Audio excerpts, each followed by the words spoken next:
이사야서 21장 내용을 우리가 함께 읽는 날입니다. 21장 내용도 계속적으로 이사야서 13장부터 우리가 23장까지 쭉 주어지는 긴 내용 가운데 있는 말씀인데요. 이방 나라들에 대한 하나님의 역사 경영이 어떠할 것인가에 대하여 하나님께서 당시의 유다 나라를 중심으로 있는 나라들, 앞으로 또 일어날 나라들, 또 일어났다가 쇠망하게 될 그 나라들을 하나하나 예언을 통하여서 말씀하여 주고 계십니다. 그것은 앞에서도 우리가 읽었던 것처럼 하나님께서 세우실 영원한 나라가 오기 전에 이 모든 역사의 경영들 속에서 하나님이 모든 나라들을 낮추시고 하나님께서 예비하신 나라가 임하실 것을 이런 예언들을 통해서 보여주고 있는 것입니다. 오늘 우리가 읽은 말씀 가운데서 1절부터 10절 내용은 바벨론 나라의 멸망에 관하여서 예언해주고 있는 말씀의 내용입니다. 이사야 선지자가 활동했던 때에는 이 바벨론 나라보다는 아수르 나라가 큰 힘을 발휘하고 있었던 때였는데 하나님은 먼 훗날에 이 약한 바벨론을 강하게 될 것을 말씀하면서 그 강한 바벨론 나라조차도 역사 가운데서 패망하게 될 것에 관하여 미리 예언해 주시는 말씀을 주고 있습니다. 본문 11절, 12절 내용에서는 두마에 관한 경고다 이렇게 되어 있는데 이 두마는 에돔 나라에 대한 또 다른 표현입니다. 그래서 두마에 대한 그런 경고의 말씀, 그리고 13절부터 마지막 절 내용에서는 아라비아에 관한 그런 경고의 메시지를 전달해주고 있습니다. 본문 1절 말씀에 가서 보면 이렇게 표현했어요. 해변 광야에 관한 경고라. 이 해변 광야는 당시 유브라데를 끼고 있는 그런 지역을 말합니다. 바벨론은 이렇게 표현하고 있는 말씀의 내용이에요.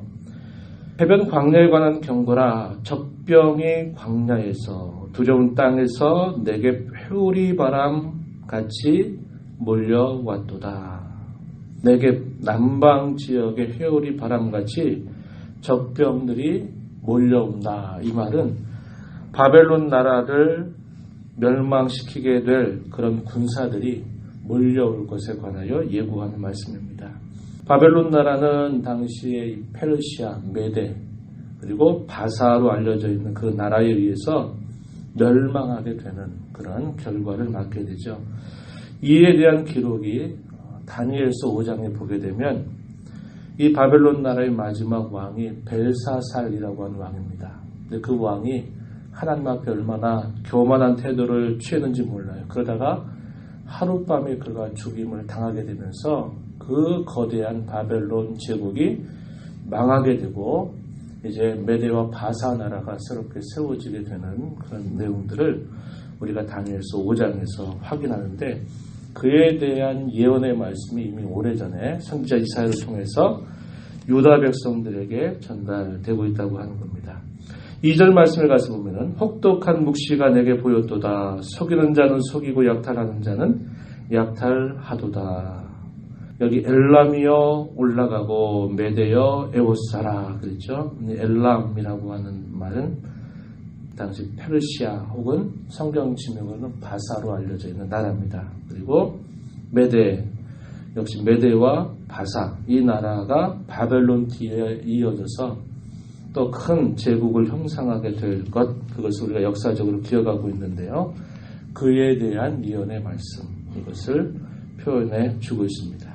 그러한 소식을 들었던 선지자의 마음이 어떠했는가? 3절과 4절에 보면 이러므로 나의 요통이 심하여 해산이 임박한 여인의 고통 같은 고통이 나를 엄습하였다.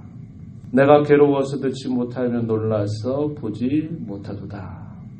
4절 말씀에 내 마음이 어지럽고 두려움이 나를 놀라게 하며 희망의 서광이 변하여 내게 떨림이 되도다. 이렇게 말해서 하나님께서 역사 속에서 행하실 그 일로 인하여 유다 백성들이 이 바벨론 나라에 의해서 겪게 될 그 고통을 하나님의 말씀을 들으면서 그 고통을 미리 마치 현실처럼 그의 심령 속에 느끼고 있는 것을 임박한 여인의 고통이 임하는 것처럼 그와 같은 고통이 자신에게 다가왔다 이렇게 말하면서 그에 대한 고통을 이렇게 표현해주고 있습니다. 5절 말씀에 가서 보면은 그런데 이 바벨론 나라가 어떻게 멸망하는가 벨사살 왕에 대한 그런 예언의 메시지인데 이것이 다니엘서 5장에서 아까 말씀드린 대로 확인할 수 있는 내용입니다. 5절 보면 그들이 식탁을 베풀고 파수꾼을 세우고 먹고 마시도다. 너희 고관들아 일어나 방패에 기름을 바를지어다. 하나님을 오롱하고 조롱하고 또 자신들의 잔치에 겨워서 교만하였던 그때의 그 광경을 이렇게 묘사하고 있는 겁니다. 그러다가 하룻밤에 결국 죽게 됨으로써 그 제국이 멸망하게 되는 그런 고통을 당하게 될 것, 그것에 관한 기록입니다. 식탁을 베풀고 파수꾼을 세우고 먹고 마시도다. 선지자 이사야를 마치 파수꾼처럼 이렇게 묘사하면서 그 메시지를 전달합니다. 6절에서 보세요. 주께서 내게 이르시되 가서 파수꾼을 세우고 그가 보는 것을 보고하게 하되 마병대가 쌍쌍이 오는 것 나귀 떼와 낙타 떼를 보거든 귀 기울여 자세히 들으라. 주님께서 선지자 이사야에게 파수꾼처럼 그를 세워서 무슨 일이 일어나는가를 보고하도록 해라 이런 명령을 내리십니다. 그래서 그가 이렇게 고백하는 겁니다. 8절 주여 내가 낮에 늘 망대에 서 있었고 밤이 새도록 파수하는 곳에 있었더니 보소서 마병대가 쌍쌍이 오나이다. 메대와 바사의 군사들이 달려오고 있는 그 광경을 파수꾼처럼 쳐다보면서 그것을 보고하는 그런 내용입니다. 그 내용에 관하여서 이렇게 말씀하시는 겁니다. 9절에 함락되었도다 함락되었도다 바벨론이여 그들이 조각한 신상들이 다 부서져 땅에 떨어졌도다. 바벨론의 함락이 외쳐지는 그런 메시지를 주고 있습니다.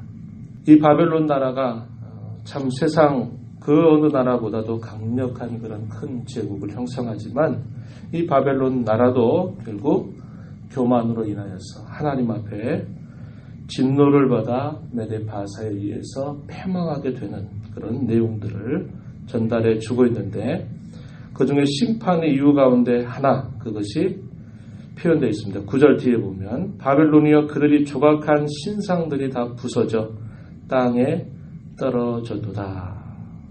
도라 평지에다가 큰 신상을 세워가지고 경배하게 했던 그런 일들 그런 것들도 우리가 기억합니다. 결국 우상 숭배 그리고 교만에 관한 하나님의 무서운 심판이 메데바사를 통해서 임하게 될 것을 이렇게 말씀하고 있는 것입니다.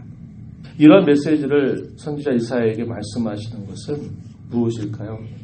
하나님께서 당시의 유다 백성들로 하여금 하나님께서 분명히 역사 속에서 경영해 가시는 그 모든 일들이 한치의 어긋남이 없이 하나님이 정하신 때 다 임하게 될 것을 이것을 통해서 말씀함으로 하나님의 백성들은 바로 눈앞에 보이는 현실들만 바라보고 살아가는 자들이 아니라 하나님께서 하신 그 약속의 말씀을 붙잡고 눈에 보이는 대로 귀에 들리는 대로 행하여 사는 게 아니라 하나님이 하신 그 말씀에 순종하며 하나님만을 의지하며 살 것을 이것을 통하여서 말씀하고 있는 것입니다. 11절과 12절에 보면 에돔, 이 두마에 대한 경고가 주어지는데요. 거기에 말씀 중에 12절 말씀에 보면은 이렇게 말하죠. 파수꾼이 하는 말인데 아침이 오나니 밤도 오리라. 내가 물으려거든 물으라. 너희는 돌아올지니라. 이런 말씀을 하고 있습니다. 아침이 온다. 파수꾼이 아침을 기다리겠죠. 파수꾼은 밤에 혹여나 어떤 적병들이 오지 않겠는가 하는 것을 살펴서 그 다음날 아침이 될 때까지 잠을 자지 않고 지켜보는 사람입니다. 근데 이 파수꾼이 하는 말이 아침이 온다는 겁니다. 이것은 드디어 이 모든 일들이 어려움 없이 다 지나갔구나 하는 그런 말을 하는 것이어서 굉장히 기쁜 말이지만 여기 표현된 대로 아침이 오나니 밤도 오리라. 아침이 왔지만 또다시 밤이 올 것이다. 이렇게 말하는 겁니다. 희망이 왔지만 또다시 절망이 다가온다. 이렇게 말하는 겁니다. 무슨 말일까요? 하나님 앞에 돌아오지 않는 그 어떤 족속이라도 일시적으로 희망이 있고 일시적으로 소망이 있다 하더라도 그 소망은 하나님 안에서 보장되지 않는 한 그것은 또다시 절망으로 바뀌고 되고 만다라는 것을 말해주고 있는 겁니다. 그래서 12절 뒷부분에 뭐라고 말합니까? 너희는 돌아올지니라. 누구에게로 돌아오라고 말하는 겁니까? 하나님께로 돌아와야 된다 하는 겁니다. 우리 인생살이가 그러한 것이죠. 우리가 하나님을 떠나서 뭔가 우리의 희망을 말하고 뭔가 잘 되는 것들이 있다 하더라도 그것은 잠시적인 그런 평안이고 잠시적인 행복일 수 있어요. 그러나 주님 안에서 그것이 보장되지 않는 이상 그것은 또다시 절망과 또 아픔, 상처로 변하게 되고 마는 것입니다. 그래서 하나님 안에서만 참된 안전을 우리가 맛볼 수 있고 하나님 안에서만 참으로 안식을 얻을 수 있다라고 하는 것을 이 메시지를 통해서 전달해 주고 있습니다. 에돔 나라도 전혀 하나님 백성과 무관한 백성들이 아니죠. 하나님의 그런 백성들에 의해서 영향을 받고 또 그들도 하나님을 모르는 민족들이 아니기 때문에 하나님께서 이런 메시지를 통하여서 오직 하나님 안에서 참된 안식을 얻기 전까지는 그 어떤 것도 참된 희망이 되지 못한다라고 하는 사실을 전달해 주고 있는 것입니다. 우리가 이런 메시지를 보면서 하나님은 자기 백성들을 향해서 때때로 징계하실지라도 하나님은 그 백성들을 향한 끊임없는 인자와 긍휼을 베푸신다고 하는 것을 우리는 보게 되고 그러나 이방 민족들을 향해서 그 나라의 흥망성쇠를 경영하시는 하나님의 모습 속에서는 그들의 교만에 대하여서 그들의 죄악에 대해서 언제나 하나님의 공의를 드러내고 계시다라는 사실을 우리는 볼 수 있는 것입니다. 마치 우리가 그리스도의 십자가를 보면서 하나님의 공의를 한편으로 보고 또 한편으로 십자가 그늘 아래 있는 사람들에게 한량없는 인자와 긍휼과 사랑을 힘입는 것과 같은 그런 서로 대조적인 그런 면들이 나타나듯 우리 하나님의 사람들에게는 하나님의 이러한 인도하심이 있다고 하는 것이 우리에게 대단히 큰 소망의 내용이 되는 것입니다.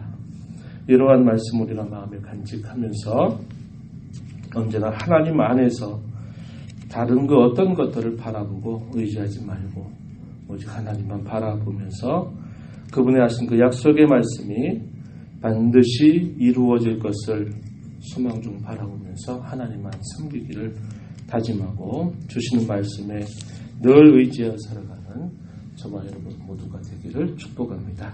하나님 아버지, 이 새벽 시간에도 저희들을 이렇게 주 앞에 인도하셔서 함께 찬송하며 주신 말씀을 함께 읽으며 그 말씀의 교훈을 우리 마음에 다시 한번 새기게 하시고 주신 말씀에 반응하며 기도의 자리로 저희들을 불러주신 것 감사드립니다. 하나님 아버지, 저희들을 사랑하셔서 세상의 많은 사람들 가운데 하나님 사랑받는 자가 되게 하신 것 아버지의 크신 은혜입니다.